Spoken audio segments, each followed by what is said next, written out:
It all started as a silly rare-only challenge on Mythic Heroes. We've all had the thought that maybe we haven't given SR units enough credit in the past, but sometimes even the conventional 50 diamonds to reset an SR is too much for those anally demanding of a pure account. Then how can you possibly know what the future holds for the SSRs or even URs you might get? If you truly wanted to fully twink an account, then we have a surprise for you.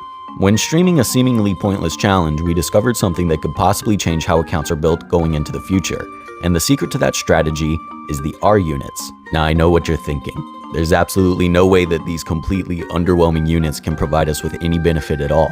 You can do the same things a team of level 20 Rs can do as a team of level 1 SSRs. So what could these dinky stat trash token units do? Well, to put it plainly, they can level up. That's actually all they can do is level up. But what that means is that by bringing a full team of R units to level 60, we can prevent ourselves from sacrificing the tokens of SR units we will surely regret not using later.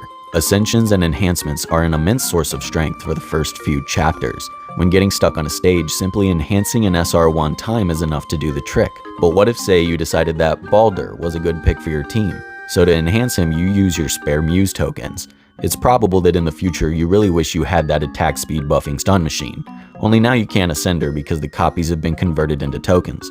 It may sound like a stretch, but I promise it's far from fictitious. So in order to keep our account's virginity completely pure, let's dive in a little deeper. By using our gold experience in Stardust to level up 5 R units, we can effectively increase their stats enough to progress through the first chapter of the game casually with no commitment to our precious resources yet. So I turned on the camera and I did it live. I wanted to prove just how easy the beginning of the game is, that you have absolutely no reason to worry about early game. Then what I found was something that would actually change the way endgame works forever. It started as expected. We utilized all the codes we could for the first day of a new server to put our skills to the test. The 30 scrolls they gave out was nice, almost enough to obtain all the R units right off the bat, but not quite all of them. It was becoming increasingly obvious that this strategy was not going to hold up past chapter 2.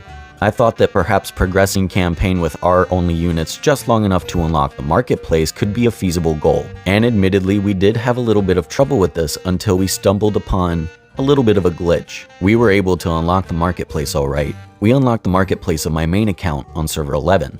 An entire page full of purchases that should only be available on a mid-game account. Hundreds of thousands of experience, gold, and Stardust right there just for the fair price of a couple hundred diamonds. How could I resist?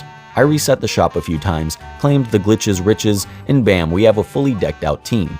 I could only imagine with UR and SSRs this would demolish the first 12 chapters in a single day. This wasn't the only suspicious thing happening on this new server though. When we unlocked Trial of Ascension, a chest's worth of rewards was scaled to our mid-game server account. That means we could completely take advantage of our veteran experience with the game in combination of somewhat of an heirloom bonus to all of our future accounts. So many things I've done on my main server was affecting the challenge in our favor. For every sign-in reward we had for our events, we could claim the prizes on the alt. Every turn we take, it seemed like we kept finding more and more bonuses to our alts. This changes everything for future Twink accounts. If you don't know what a Twink account is, it is essentially whenever you take veteran knowledge and utilize it around beginners to ensure easy victories. It sounds brutal because it is. All competitive PvP games have them and they definitely make the skill ceiling matter.